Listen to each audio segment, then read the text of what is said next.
Yo, this hot, this the spot, there it is, pod.com. We're interviewing the best comedians, so tune in quick and get your ears receiving them. We talking about life and life to stream right to you, from the microphone right to your home, dude. Side note, this might get embarrassing, but no, don't sweat, yo, cause there it is.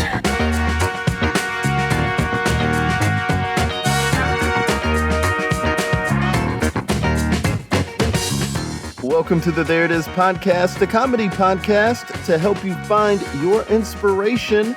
I'm your host, Jason Farr. Let's do this. Thanks so much for joining us. Great episode today. We have YouTuber Prince's Friend on the podcast again. We had a really great time talking to him before, so we're excited to have him back. And real quick, just want to thank everyone who nominated us for the podcast awards. Those are now closed. But again, we appreciate people who did take the time to nominate us. I have no idea how it turned out. I guess we'll be finding out soon if we got a nomination, if we're in the running. We'll have more information for that shortly. Now, let's hop into today's episode. So as I mentioned, we had Eloy on before, about a year ago, actually. And we had such a fun time chatting, and he actually put out some music that we wanted to have him back on to chat. So why don't we talk about what he's doing with YouTube and his new music right now. Here's my chat with Prince's Friend. I see that about 3 months ago, you did a Prince music bracket. Which we're big fans of brackets over here. There it is. So how did that turn out? How did the bracket turn out? The bracket went fun. It was the third time that I've done it. So I've been doing it once a year. And I started it in 1 year. I guess it was 2 years ago that I had started it. And it was the whole month of May where I did a video a day. So I was looking for things to do, and I was like, that's a good 4 videos right there of just all my brackets and stuff. But people liked it so much. I did it again in March. I decided to move it to March and, get in on the March Madness sort of thing. And then I did it again. The winner, I believe, of the first bracket was musicology. The winner of the second bracket, I believe, was Computer Blue. And then the winner of the third bracket, this year's bracket, ended up being So those are the 3 winners from the brackets that I've done so far.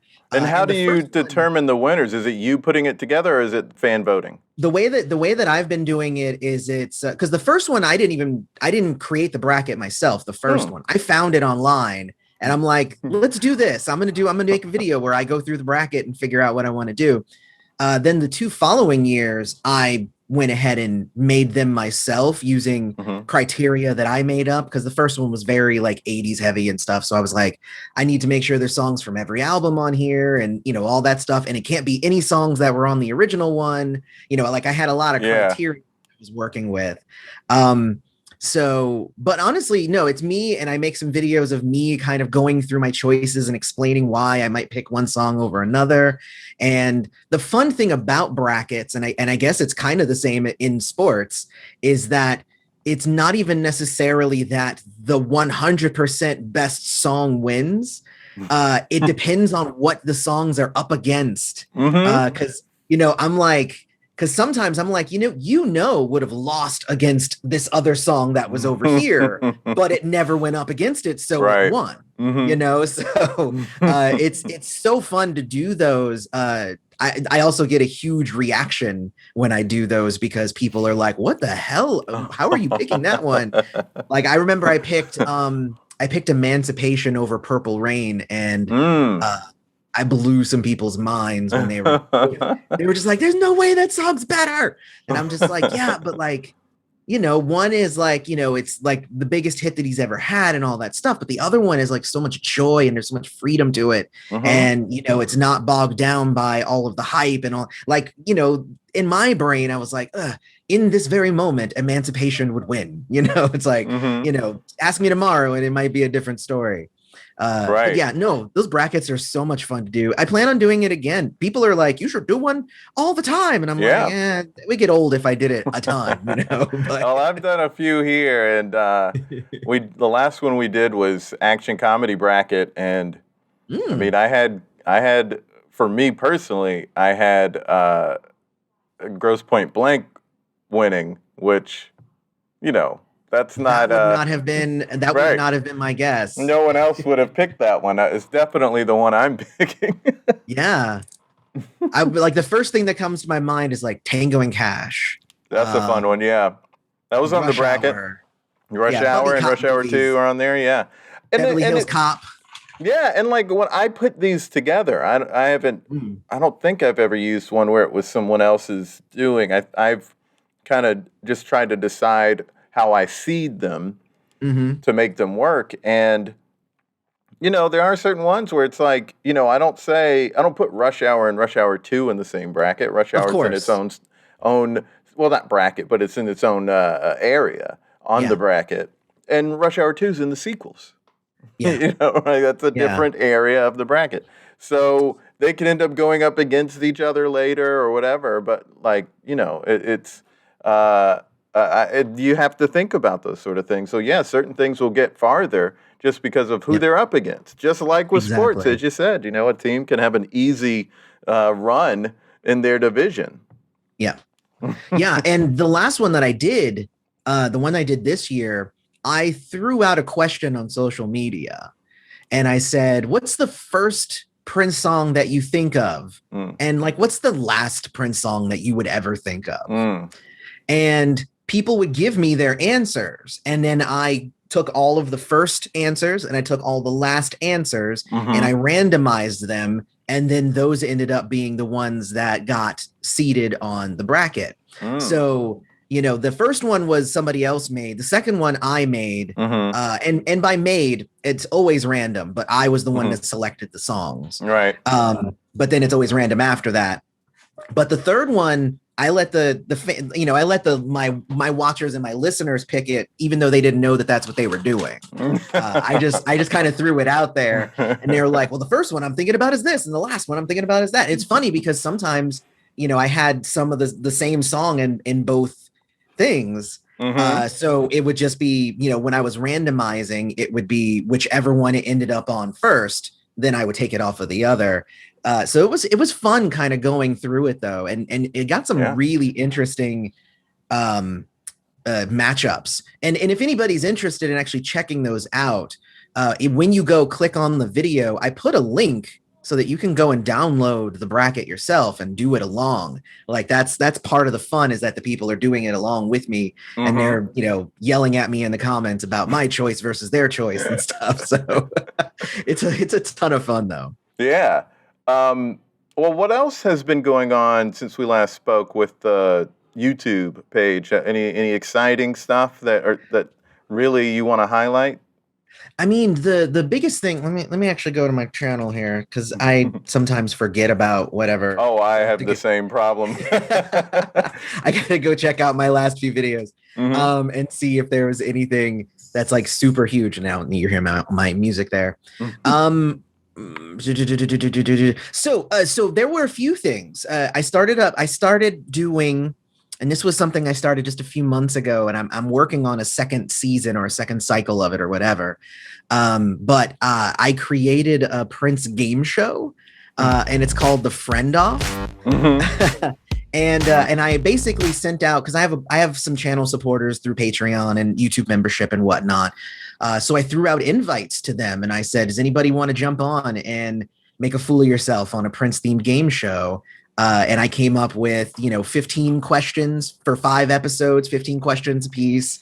And, pit the people against each other. And it was a lot of fun. I even got to invite some, for the final episode, I invited some other like Prince commentary people, some podcasters and whatnot onto the channel. You're welcome to come on to the next season's one. I would. I'm sure I'm gonna lose, but well, honestly, half the fun was when an answer was wrong, and then we would all be like, "Wait a minute!" And obviously, my my job when coming up with questions is to not make it completely obvious. So You're right. Yeah, I mean, I would not. That's where I would do poorly. I mean, I did have a couple of good moments in a competition setting where one birthday party, the birthday party where I got this shirt. Mm-hmm. There was a sort of a Prince competition. Me and a former guest of the podcast, Elrinthia Carter, a good old friend of mine. She also is a big Prince fan or big Prince friend. And so somebody pitted us against each other to, from memory, draw different Prince albums. Like they told us the Prince album cover to draw. Yes. Yeah. And I did surprisingly well with that, drawing that. But one of them was Love Sexy, and he looked at the host looked at it and was like, "Wow, that's really close." I might have to use close. that in the next season. It's a good one. It's a good one. I did 2 drawing challenges. One was draw the Prince's love symbol from memory, I gotta do that which is that's not that hard. Mm-hmm. The second one that I did though was write out slave the way that he wrote it on his cheek from memory. Okay, I can do that one. And it's a funky way that he did it. Yeah, the L, the bottom line in the L is the cross line in the A. And the middle line for the E. The E, yeah. Yes. And then the S is really big, and then the V is above the line. Mm-hmm. Like I know, like it's one of those things that like I would know because I'm super into the slave era, but nobody got it on that episode. Wow. So they were all kind of close, but nobody like got it definitely as it was supposed to be. So like that one was an amazing fun one to throw out there. And then we were all just like, oh my God, I can't believe we didn't get it, you know.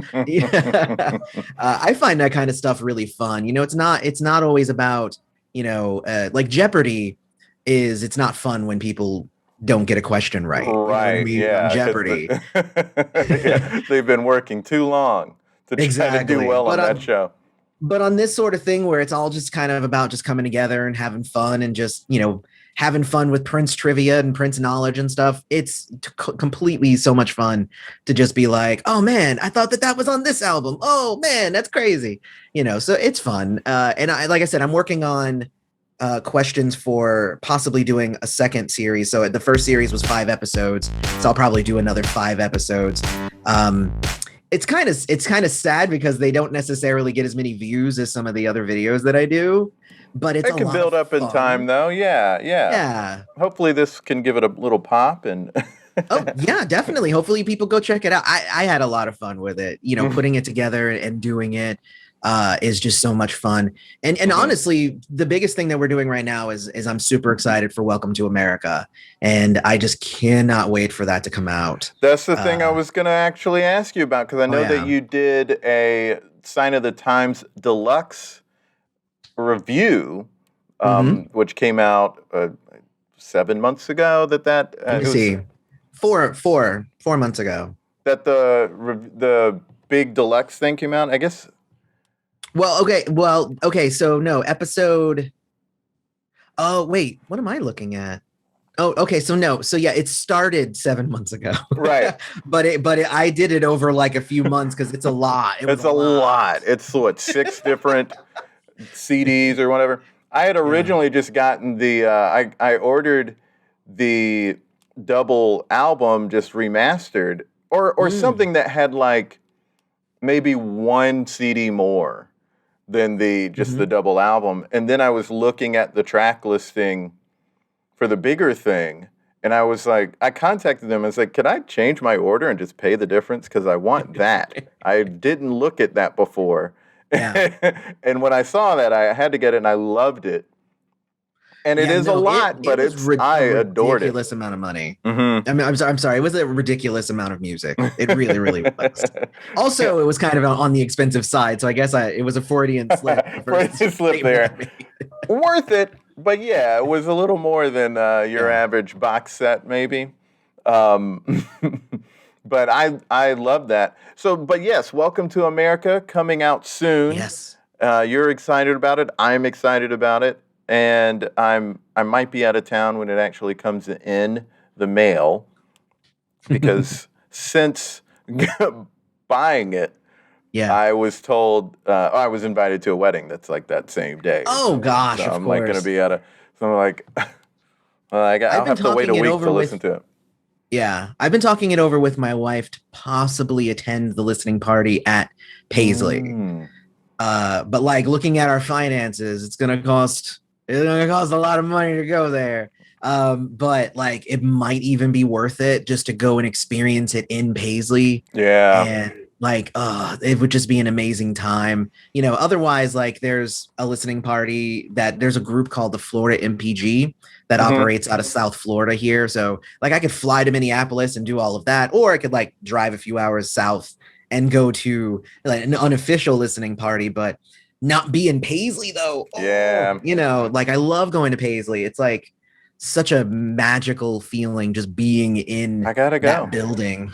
I really want to go. Crazy. I can't wait to go. I know I'll go, and I'm going to get the VIP. Oh man, I'm going to go for that tour. Let me know when you go, because maybe I'll go. Maybe I'll try and book something, and I'll go at the same time. I have not done the VIP one. I've only done the normal tour. Yeah. So if you're gonna go and do the VIP, maybe we can make it. We can make it a duo thing. Yeah. Well, one of my best friends, also a big Prince fan, has been because he lives in Minnesota, so he's been to Paisley.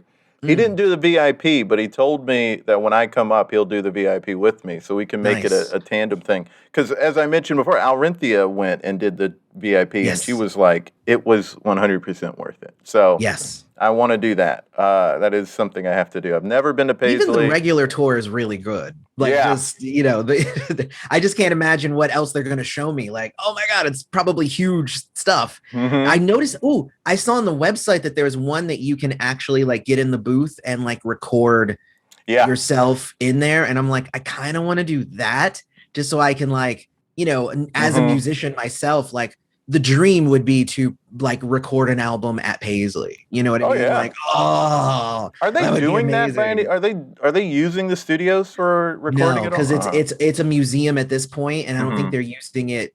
I don't think that they're using the studio space as anything other than, look, everybody, Prince used to record here. And they should probably keep it that way.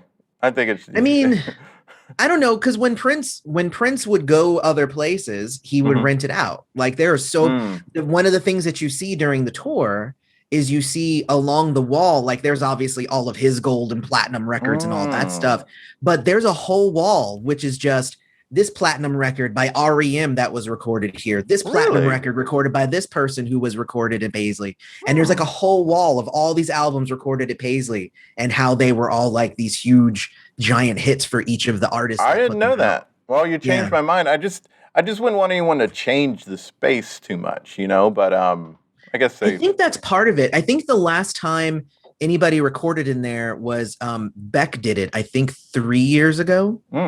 Beck actually, and he released a thing. I think it was an Apple exclusive, but it was Beck recording at Paisley, and it's him doing some songs that he's already done, like some of his hits and stuff, but doing it like re-recording it at Paisley. We're just letting loose kind of thing, yeah. Except there's a bunch of cameras and lights. Yeah, just get comfy. Just wanna stay up all night with you. Nothing that I wouldn't rather do. 1, 2, what you doing? I've been jumping through some hoops.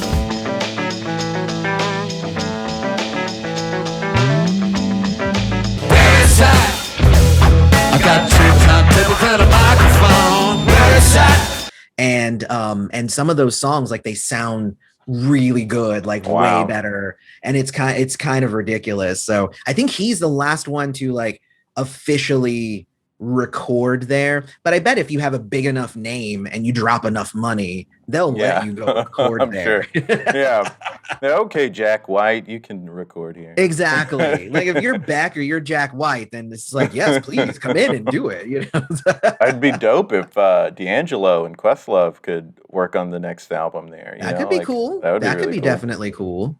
I would love to see that. So, welcome to America. I am excited for it, but I know it's going to be a while before I listen to it because I am actually still in the process of finishing my collection of Prince albums. And I sort of stalled that almost intentionally just because I don't want to get to the point where there's like no new Prince music to listen to. Gotcha. So I that's just like a personal me not accepting that he's gone sort of thing. But when this was announced, I was jazzed because it meant there was something.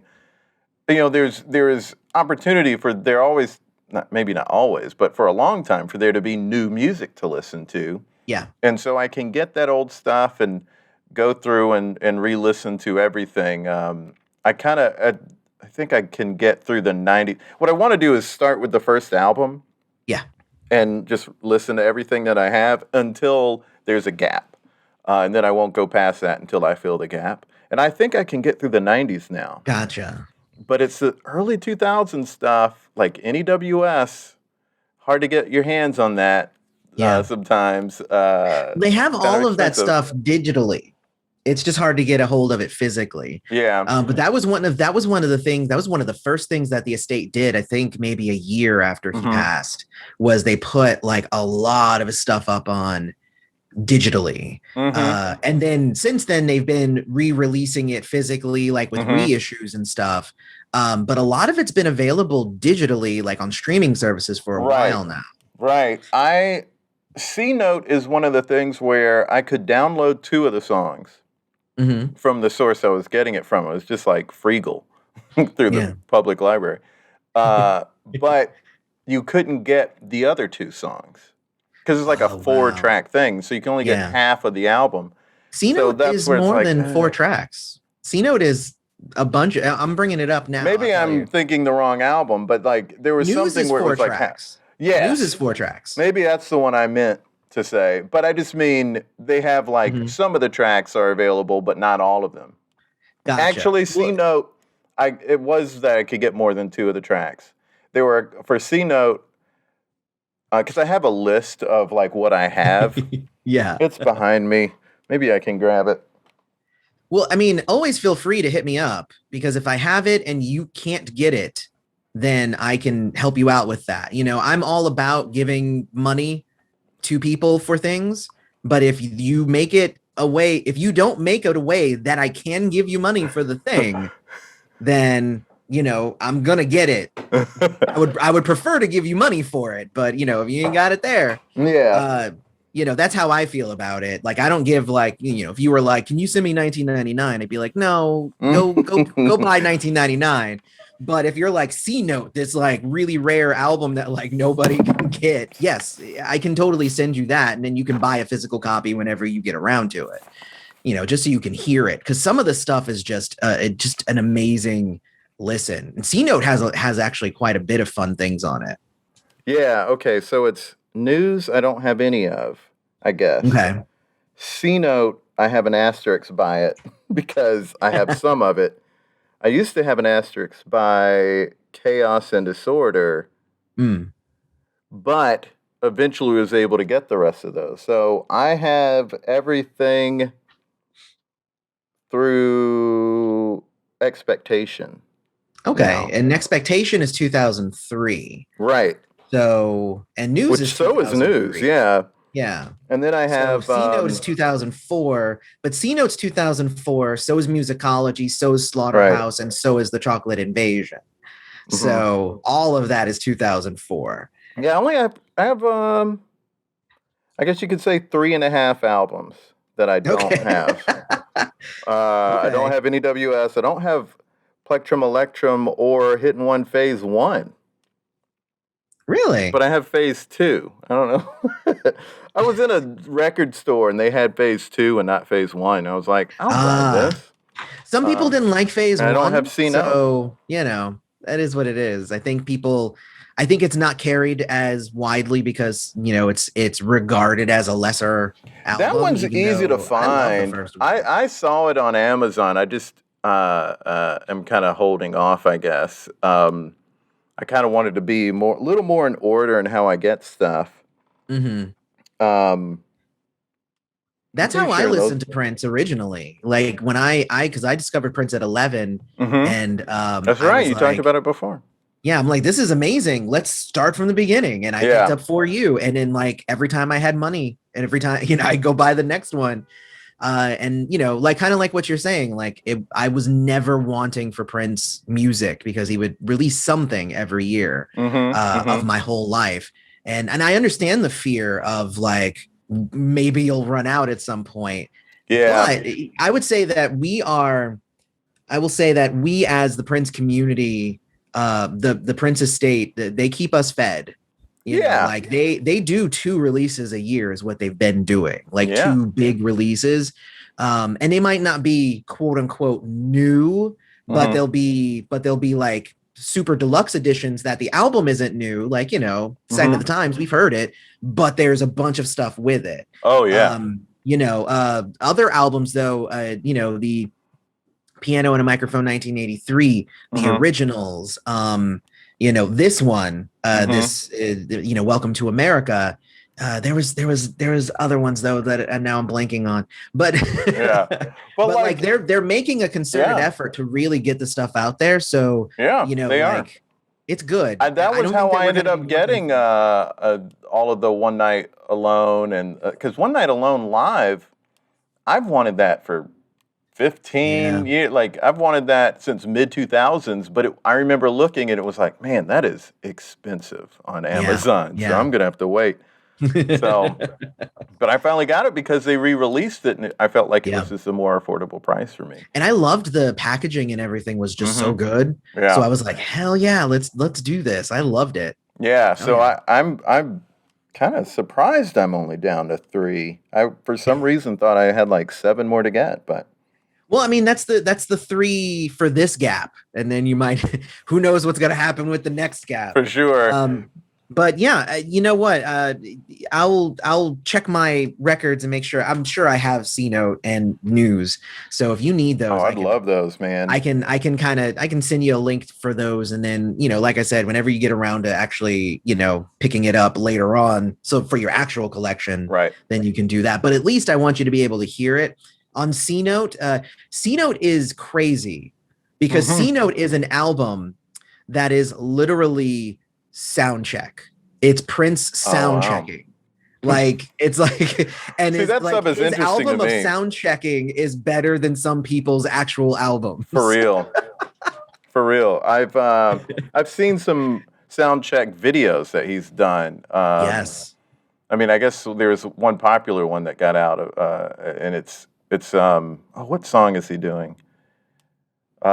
Nevertheless, there's like a YouTube video that was making the rounds for a bit of a sound check, and everyone was just sharing it because of how great it was.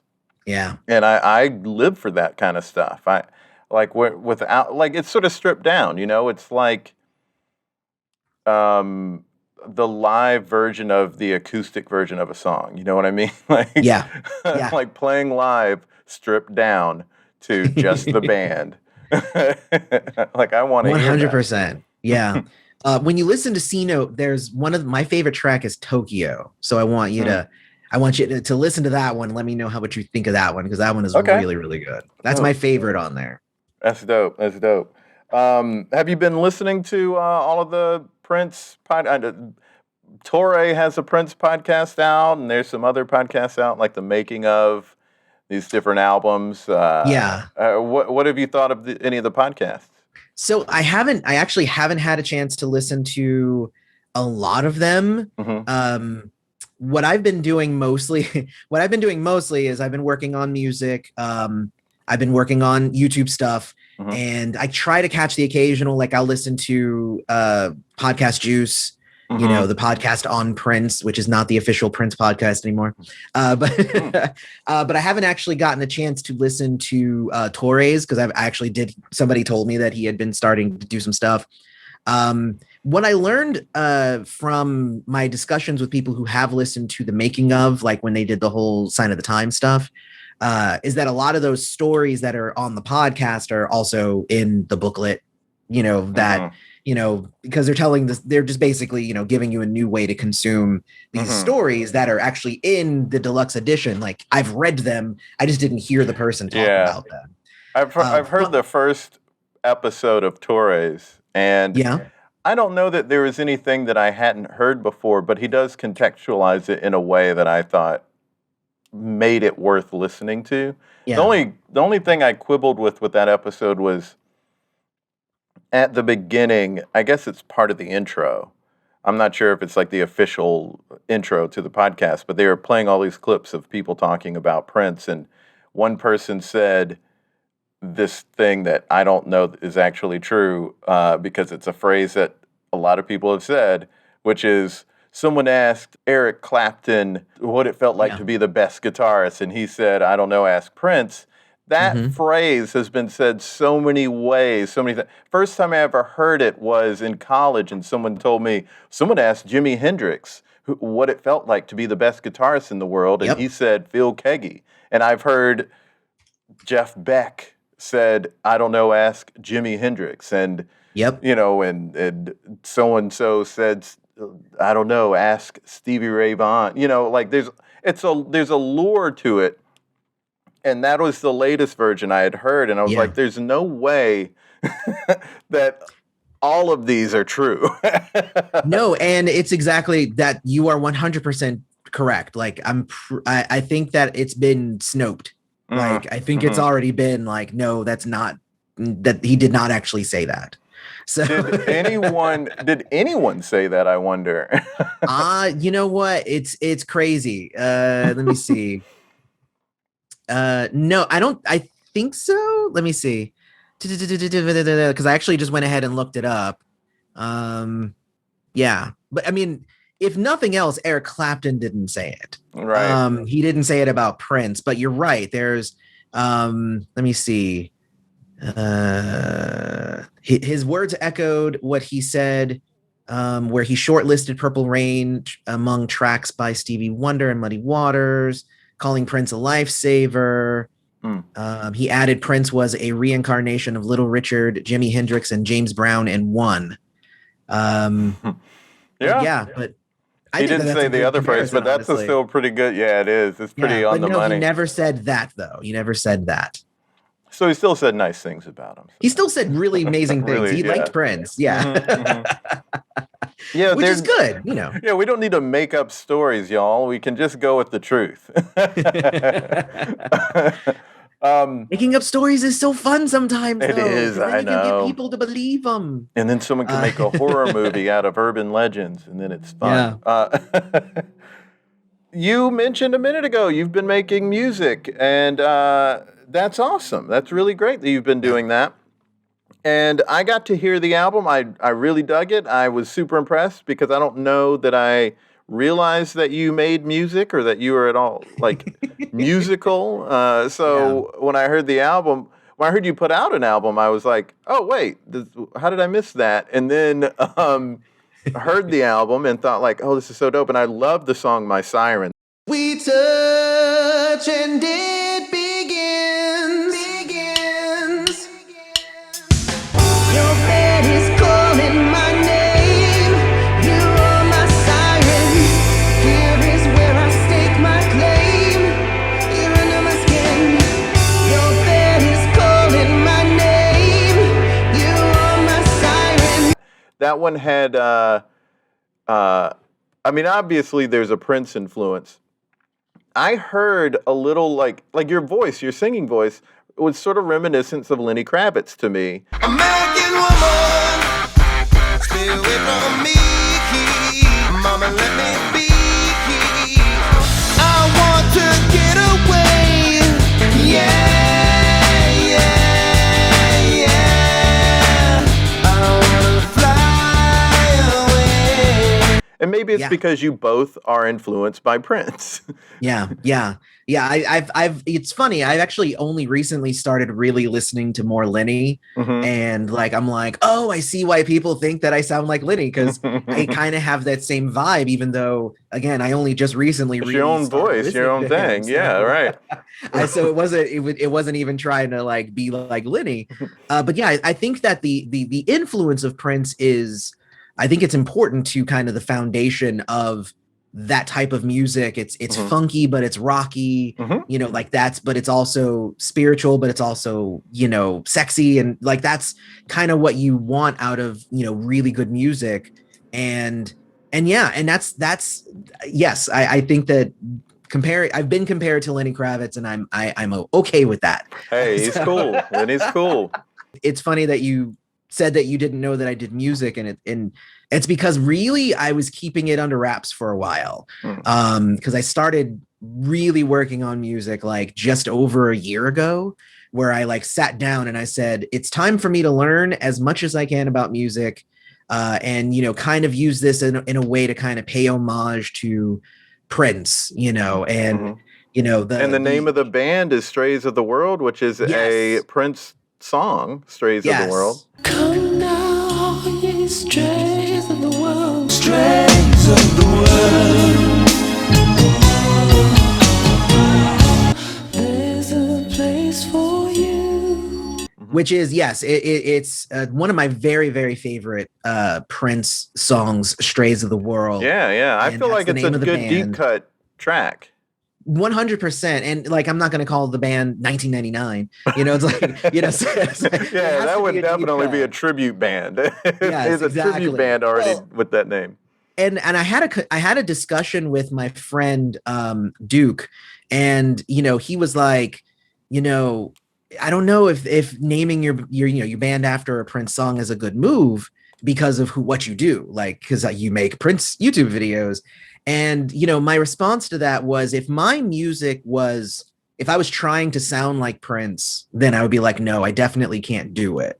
But you know, since the music that I make, I think it's definitely, you can tell that Prince influenced it, but it's not, Mhm. it doesn't sound like Prince. Right, right. I feel like that's okay. And it becomes more of an homage to Prince.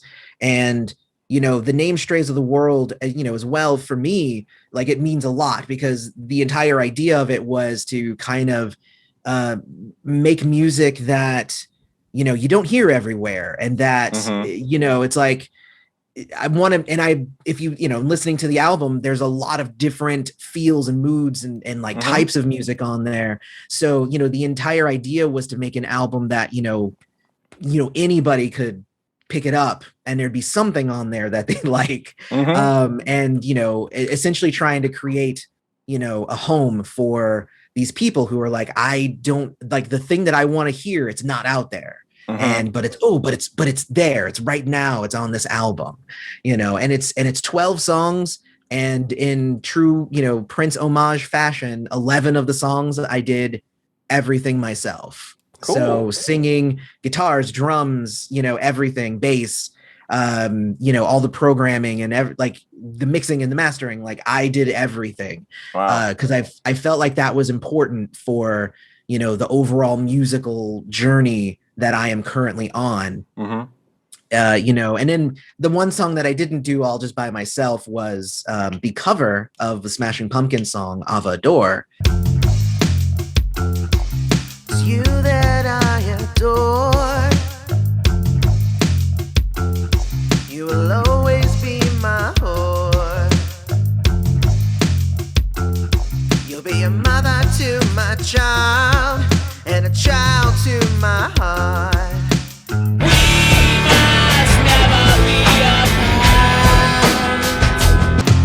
We should never be apart. Love me, girl.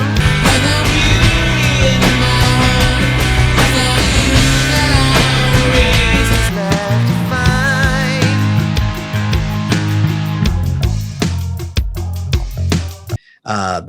That me and a couple of my friends did, you know, members of the band. Mhm. And it's, gosh, you know, it's so funny. It's like 12 tracks. People don't even release albums anymore, but I was like, I need this to be an actual album experience that tells a story and brings you on a journey, Mhm. you know, and like maybe I'll release some singles later on, but like if my first effort needs to be an actual album is how I felt, you That's know. a cool approach. I love that. Yeah, I mean, we come from that era where you went to the store and you bought an album, Yeah. and that has that has some nostalgia. Doing it that way has some nostalgia for us, and that makes it feel legit because there's something deeper to the experience of music for people than just what's in our ears. It's also that like, oh, I used to love going to the store and just and buy. I mean, I remember the first time I bought albums. You know, like I bought the Revival by Tony on cassette and the Skillet by The Time at the same day. Those are my first albums, and I remember that. You know, but I don't know that I remember the first album I downloaded from iTunes. Right. You know, but it was still a special thing. I wanted to listen to the album, but yeah, I more remember songs that, you know, albums and stuff that I didn't download from a store. Like one of the biggest things I remember was like there was a Smashing Pumpkins album. It was called The Friends and Enemy. It was Machina 2, The Friends and Enemy of Modern Music. And it was their album that they released on Napster themselves because their record company was, you know, jerking them around, and they were just like not wanting to release the album. They're like, well, we'll just put it online for free. and they were actually one of the very first bands to actually do that, to actually utilize Napster. They're like, well, this is where people are getting music from anyway, so here's an album. You know, and it was, and like, you know, then their record company was just like, well, then we can't represent you anymore because you're just giving away our profits now. Yeah, no, that's cool. You know, I mean, and there are special moments because I do remember, I think it was "Hail to the Thief" by Radiohead, where they had like a special way of releasing it, and of course, everyone remembers U2, you know, putting their album on everyone's iPhone. You know, and I thought that was special. I never had an issue. I didn't have an issue. If people were like, "Well, I don't like them," and it's like here and it's showing up in my thing, and I think they were just like certain. I don't know if they're type A or something, but they were sort of like, "But I curate my." Catalog, and this is showing up in my catalog, and I don't want it there, and how do I take it out? I don't want to see it if I don't want the album, and it's like, you need to chill out. Exactly. Like, I don't know, maybe listen to it. See if it's good, you know, like. No, I mean, if I recall the movie, if I recall that album was okay. Like, there were a few songs on there that I thought were pretty good, and then the rest of it was kind of, you know, it was U2 music, you know. But I didn't have anything against it, you know. Yeah. In full disclosure, I mean, I'm on their side just because I'm a big fan. But I mean, they're my favorite band actually, but I know. People wouldn't necessarily think that they would be my favorite band, but they are. I actually made a video, I believe it was last Super Bowl, and it was a comparison of Prince's and U2's Super Bowls performances, because I essentially was looking at like everybody's like top 10 lists from like every magazine and every website, and I noticed that on the top of every single one of them, it was either Prince or it was U2. Yeah, and it was alternating depending upon which site you were looking at. Yeah. So I was like, let's actually like look at them and, you know, let's compare them and see why these are the two, you know, best ones. Watching the U2 halftime show, you can totally see why it ranks so high. They came out, they sang two really good songs. They sounded amazing. The performance was really good. The feeling of it was very loose. It was like, it just felt really right. It was just music. Like that's what Prince is all about. He came out, there wasn't any lip syncing. With it being just kind of Prince with a guitar, there's no need for any of that. Best ones. And it was a fun little video. And, you know, of course, there's always haters. Yeah. there's always people who are like, no, U2 is the best. And like, you run a Prince channel. How dare you even suggest that somebody is better than Prince? Those are my two favorites. They're both really good. They're both really good. Both really good for different reasons. Right. You know, it's a whole thing. I thought they did a great job. And yeah, Songs of Innocence, I don't like as much as Songs of Experience. But it does have like if you know the paint by number way to make a U2 album, that's what Songs of Innocence maybe feels like to a certain degree. But there's some songs on there I legitimately like. But yeah, it does feel like, is if you weren't as big as you are, is this what you would actually have made? Right. Right. Because when people don't have to think about being the biggest band in the world and living up to that, or living up to what the stockholders want, like, your artistry is going to make you do something differently when all you're left with is what I want to do, Yeah. And that's what you had with your album, because it was your first one, and you were, like you had mentioned, you kind of had been keeping it to yourself that you were doing music. So you were able to do exactly what you wanted, exactly the way you wanted to do it. And you were mixing and editing everything yourself. You were producing it yourself. So what was that experience like, getting to delve into that, especially knowing that Prince was like that as well?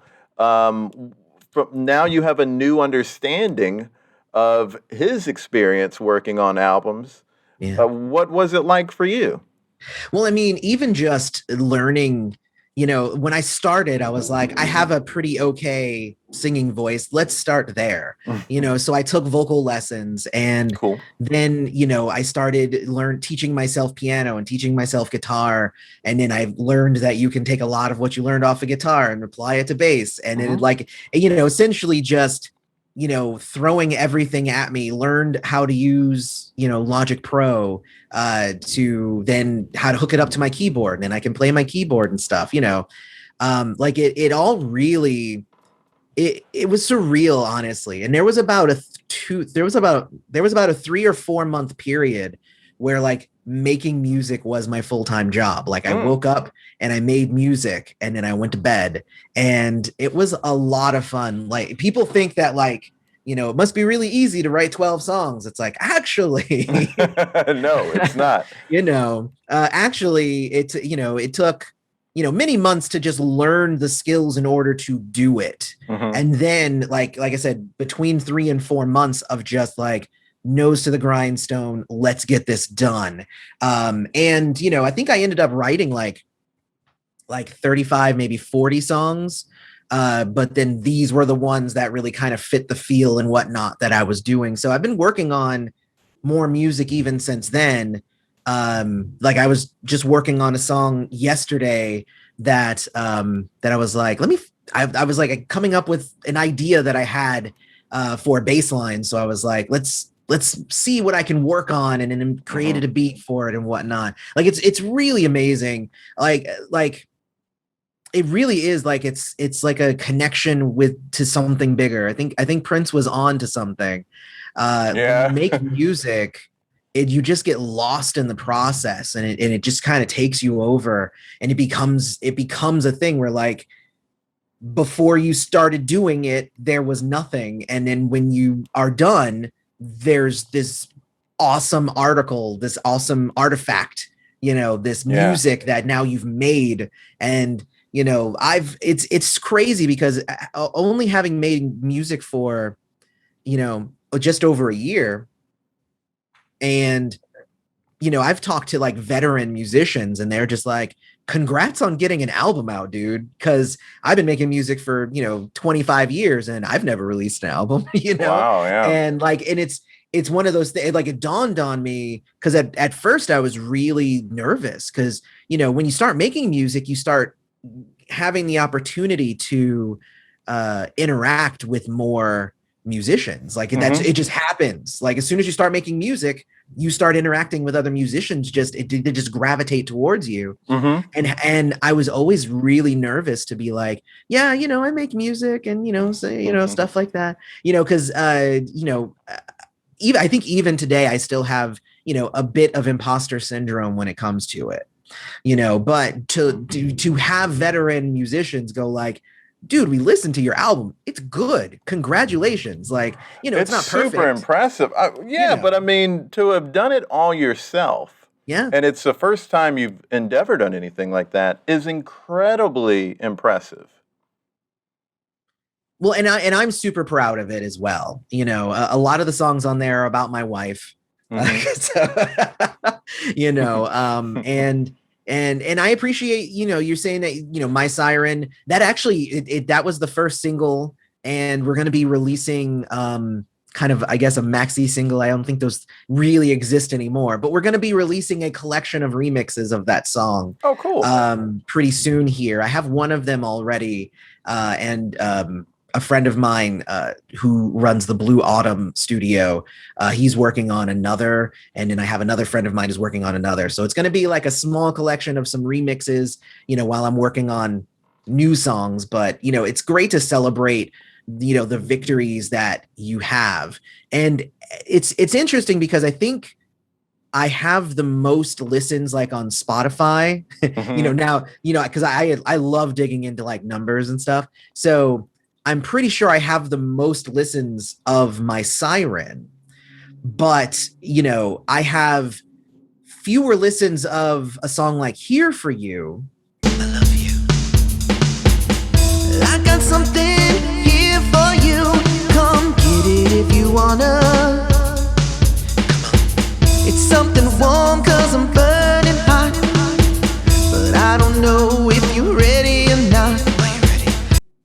I have fewer listens, but more saves. You know, like, you know, when you know somebody likes the song, they'll hit the little heart on Spotify and they'll save it to their collection. Oh, cool. So like My Siren has a lot of listens, but and then Here For You has maybe half the number of listens, but double the number of saves.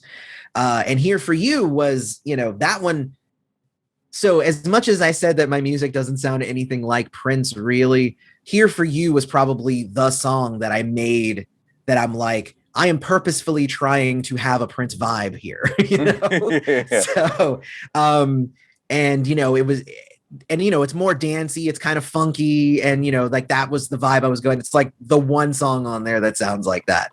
But yeah, it's, I don't know, making music and even just talking about making music, it just brings a huge smile to my face. Like, it's just an amazing feeling. And like I said, I'm working on, you know, the next album already, you know, That's so cool. who even knows when that'll be out? You know, the current album's only been out for a month and a half at this point. So, you know, I should probably let it breathe just a little bit more before I start releasing a ton more. It's fair. Yeah. Right. You don't want to clip it. Yeah. I've actually been considering doing something similar to what the Gorillaz did. The Gorillaz, with their last album, what they did is they released a song a month for a year. And then after that year was over, they released those 12 songs with like 4 more as cool. an album. Like that's just, honestly just a really cool idea of how to do an album. And, you know, throughout that month, like they're doing the interviews about it and like showing you behind the scenes of recording it and like doing a lot of like really focusing on that one song. And Very then they cool. move on to the next one after that. And I think that that's a really cool idea. It and is, and yeah. something that I could definitely get behind. A song a month isn't that hard. I've written a song in 2 days before, you know. So one of the songs, actually the first and the last song on the album, so In My Head and then Wonderful Distraction. I'm overthinking, 'cause it's better than going under. Go on some fire. I'm in my head trying to avoid the thunder. I'm in my head now, I'm in my head now, come on. Procrastination, got nothing on you. Wonderful distraction, it cuts just like a knife.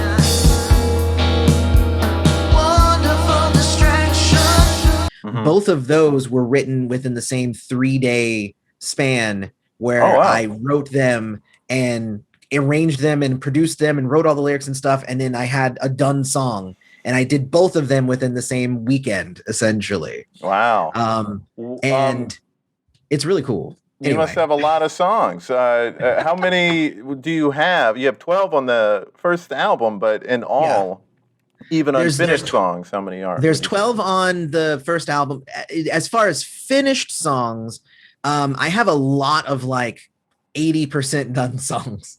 So, you know, it's really just about taking it and then pushing it over the edge. Right. I would say if we were to say like how many done songs do I have right now, I would say probably somewhere around 10 to 15 that are like done songs, but like also the making of music, it allowed me to kind of understand Prince, because a lot of people would say like, he's got all this music in his vault, like how come he never released it? And I'm like, because he would put together albums. He would put together, you know, songs that strung together to give an actual experience and take you on a journey. And you got to do that. You got to be able to, I mean, that's what people now probably have a harder time understanding it, because so much is about the single. Right. And the rest of the album is not what anyone's paying attention to. They're only buying the lead single or the couple of singles that come from the album. They don't necessarily, unless it's like a singer-songwriter type, they're not necessarily buying the whole album. But what people have to understand is that back then, and a lot of these singer-songwriters today, and Lemonade is a good example of this too, there is a point to the whole album. The album is a piece of art itself. And so the songs have to work together. And someone could make 20 to 40 songs, and they're not just going to say, well, these are the 12 best songs. They have to say, well, these songs work together as a theme, or in some way. They sound right together. They work right together. They match in all these different ways, so that's what's on the album. But, you know, and sometimes it's sort of like the artist can just say, like, I just don't buy me pulling the song. You know, I just can't, I don't buy myself doing the song. Yes, so, you know, they don't put it out for that reason. There's so many reasons. Yeah, I have a song called Your Secrets that was done, and I have like 3 versions of it, and like, but I just like I couldn't put it on the album because it just did not fit. But like, it's still a good song, so eventually it'll see the light of day at some point. But you know, with Prince, Moonbeam Levels was that song.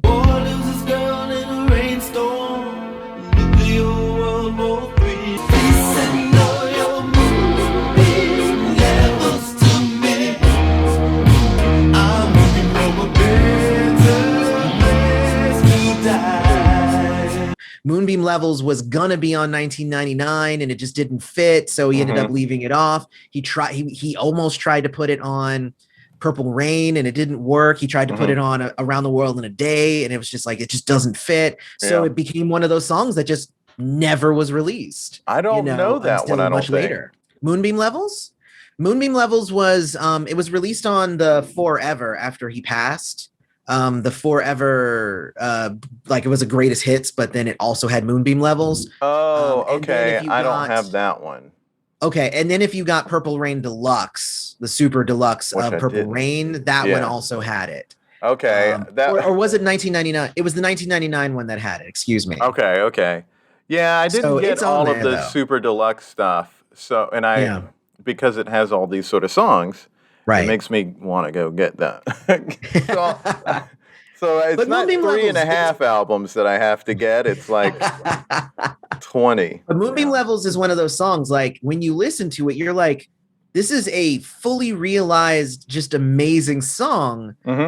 How come he never released it? And it's just because it didn't fit on an album. And he didn't come from a time where, you know, if you have a song, just release it as a single, you know. You couldn't just do it. And the label wouldn't let him do stuff like that. Like, one of the things, like, part of a lot of people think that all of his beef with the label was just that he didn't own the rights. But it was also because they wouldn't let him put out as much work as he wanted to put out. They didn't necessarily want him to put out an album a year. They wanted to make as much money off of one album as they could. Gin up some more interest for more stuff, and then you put out something. So they want to bleed everything dry, but when you put out an album a year, you know, then people move from the previous album, they jump on the new one, and that's their mindset. I don't, you know, obviously if somebody really loves an album and they go, oh, this artist is great, they're going to go and look at the old albums too. So, well, I mean, commercially it makes sense, right? Like, that's why, like, Michael Jackson only ever released an album every 6 to 7 years. That's why boy bands really worked well. They'd release an album with 8 songs and they'd have 6 singles off of that album. It's like, they really do try to bleed those albums dry. Prince would be like, look, here's like 9 songs. We can do a couple of singles, but then I already have another album in the works. Right. And that's kind of how I feel, for the, amazing people who have supported me in my musical endeavors. Like, the latest that you'll get an album from me again will be next year around the same time. It's like, I will make sure that you get something at least every year, if not sooner, because I'm thinking maybe the next one is an EP instead of a full album. And then, that means you can basically make it in about half the time. So, and I have like, there's so many fun stories to tell and so many like musical things that I'm still learning, and every time I'm learning something new, I'm like, cool, how can I make that? How can I use that in a song now? Everything I learn, I'm like, how can I use that in a song?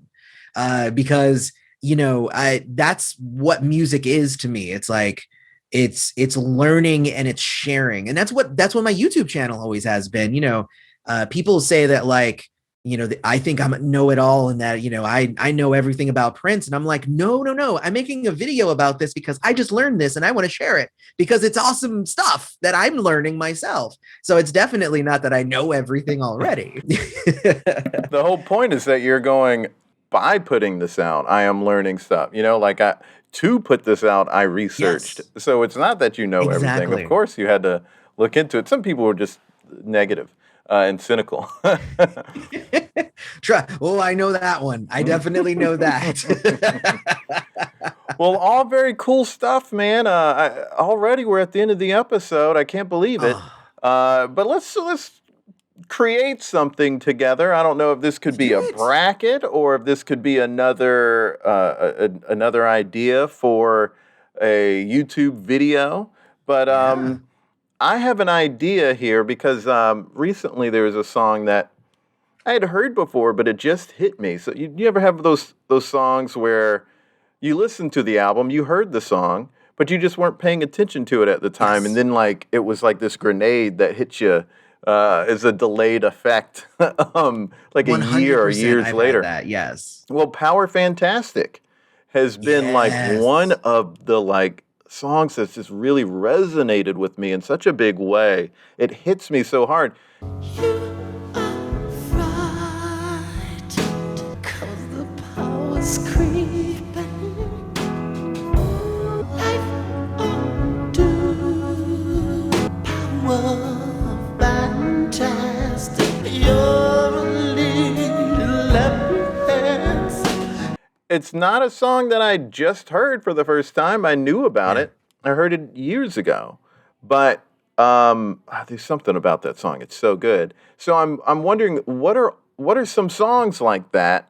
Yeah. And this is obviously very subjective. I'm sure not everyone has the same experience with every song that we can reference here. But what are some songs that hit you later? If we're talking Prince specifically, I would say the biggest one that pops in my brain would be Act of God. That's from 2010. Dirty fat banker sold a house today. Once the family out the way. Couldn't pay the tax. Call it an act of God. Act of God. The founding fathers hollow about the same thing. Call it an act of God. The thing about the album 2010 is Mr. Hayes even said, like, he's like, 2010 sounds like Prince bought a new keyboard and the album just came from him messing around to figure out what he could do with the keyboard, so and so like a lot of the album feels a little bit the same, and it's got the same kind of feel and mood and stuff to it the whole way through. And I remember listening to it when it first came out in 2010 and being like, this is okay, I guess. But I don't even think it was until I think it was like 2017.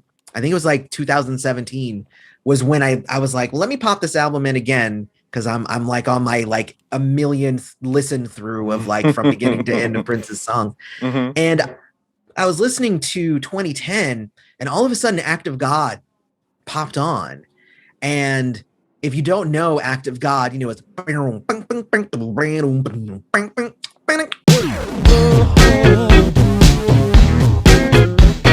it's like bam, like it honestly is really, really funky. And it just connected with me in a way that as soon as I understood it and I clicked with it, it made me understand the whole rest of the album a lot better. And it made me like, honestly, I listen to that album all the time now. Whereas before, like I kind of put it on the shelf and I'm like, all right, Prince, I don't know if that one was your best, but like now I'm listening to it constantly because it just took something in it to click. And then I'm like, I'm all over that. It's like, oh, it's so good. Act of God, go listen to it. It is such a good song.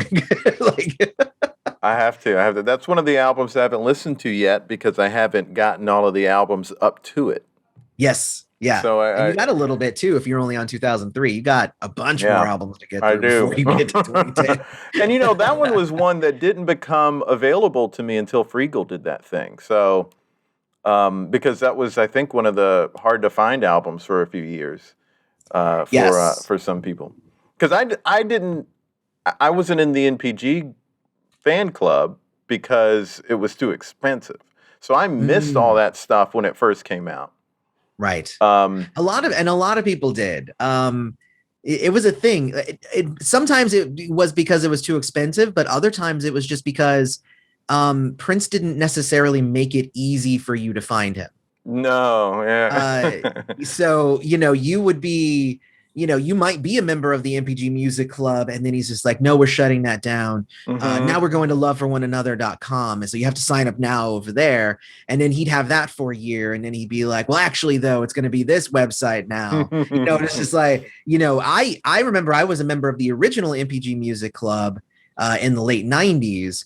And then something happened. And then like I heard that they did it like 2 more times after that, but I didn't hear any of those songs because I had already fallen off. I was like, oh, I guess he's not doing it anymore. Yeah. Turns out he was just doing it somewhere else and I didn't even know. So it's kind of crazy. Yeah, it was so hard to get some of that stuff. Let's see. What are some other songs that hit you later? I'll say there's a lot from the second Crystal Ball disc. Like Calhoun Square, What's My Name, Crucial, and Sexual Suicide, and Good Love. Those all, I heard them. Now, that was an album that I got pretty soon out of college. So I had been listening to that album for many years. Right. And it was kind of like the first disc that I guess I sort of resonated with the most. But the second one hit me after his death. That was when a lot of those songs like just started resonating with me in a certain way. I don't know why. Yeah. And then some of those B-sides from the hits, the B-sides track. Let me see. Let me look. I'm looking right now. Shockadelica was one that hit me a little later. And 17 Days, oddly enough, hit me later. Yeah. I mean, I just, for whatever reason, I think just when I got those albums, because I got a few at a time, in the early 2000s, I was just listening to them all the time. Like when I got Crystal Ball, I was probably also listening to the B-sides a lot. And so a lot of stuff was passing me because of that, I think. That's why a lot of people didn't like necessarily Emancipation.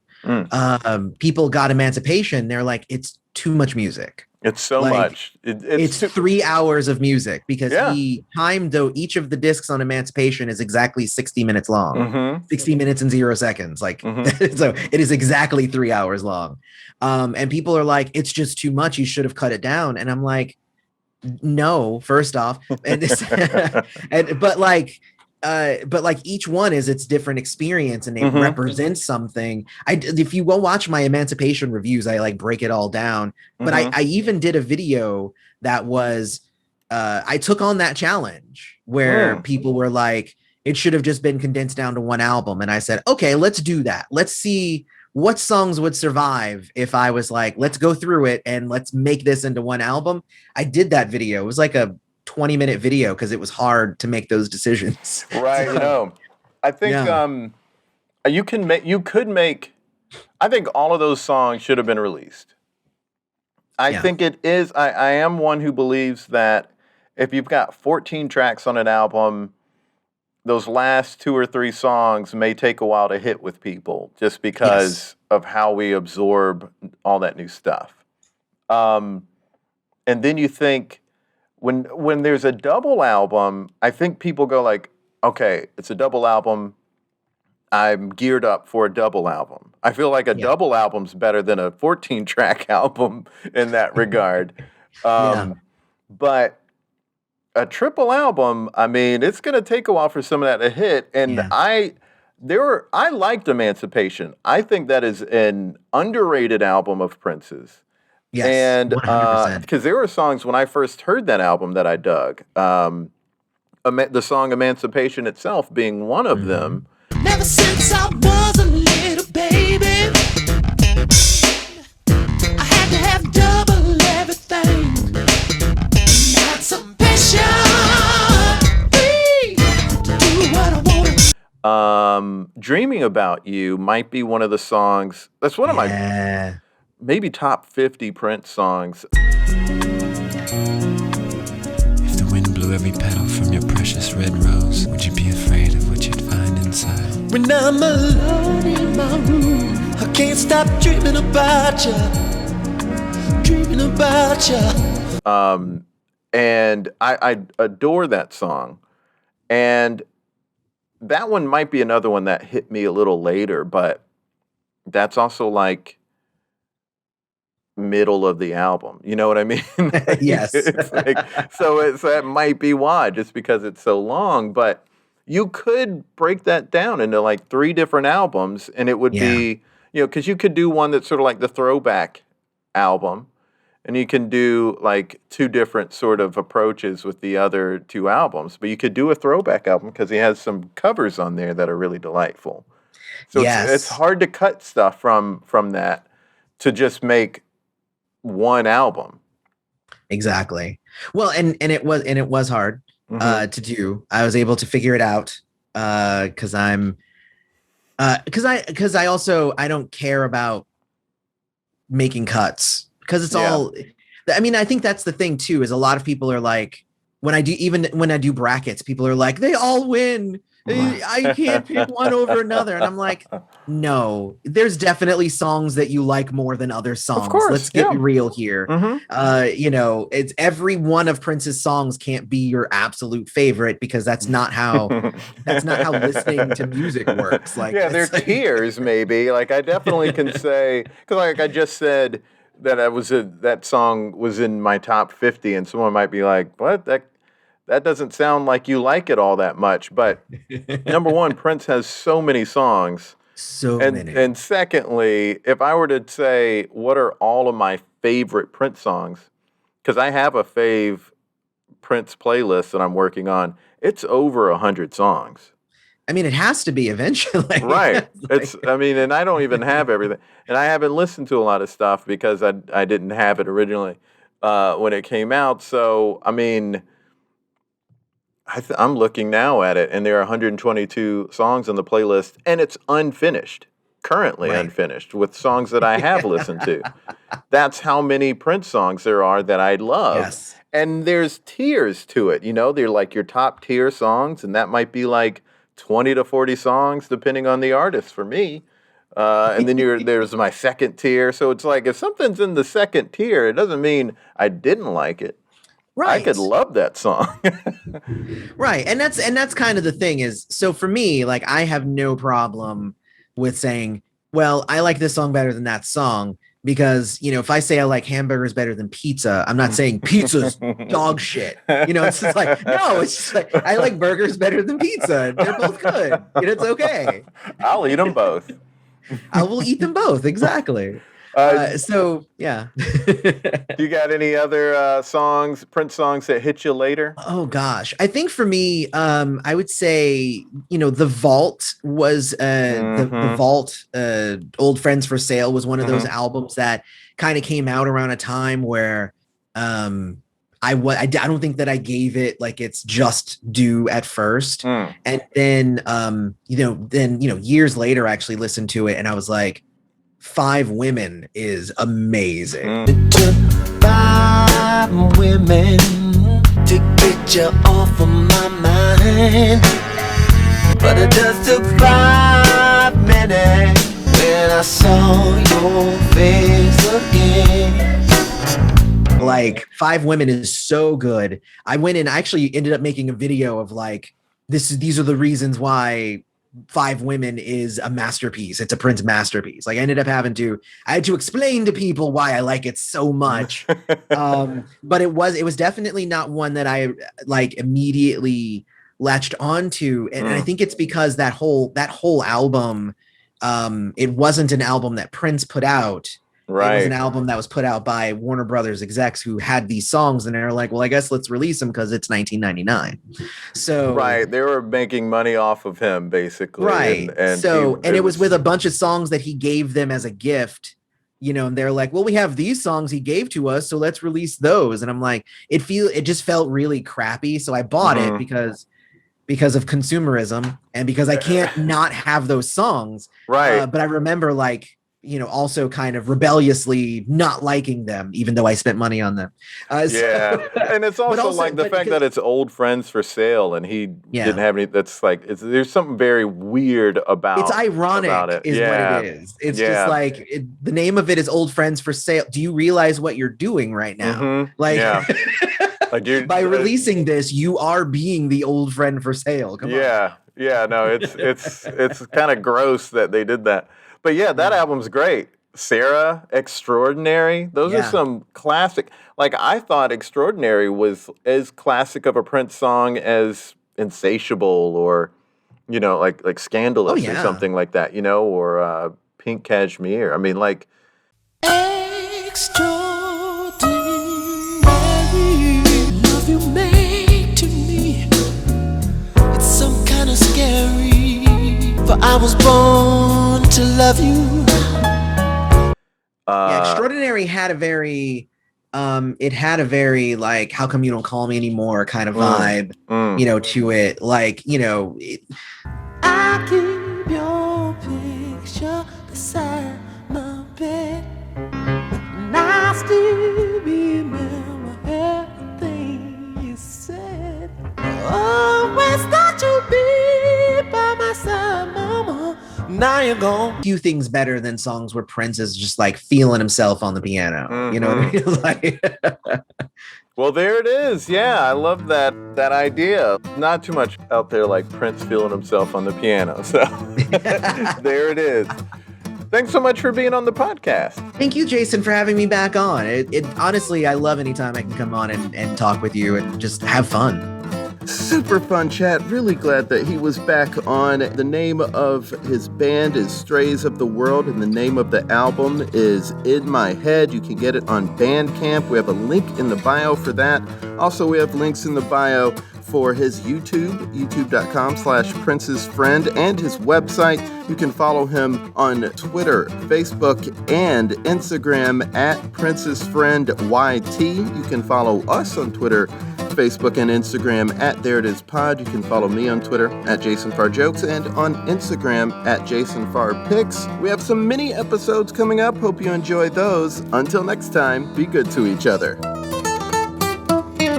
The music for the theme song was created by Neil Brooks. The rap was written and performed by Nick Acevedo. The logo for There It Is was created by Jeff Prater. The There It Is podcast is produced by Jason Farr.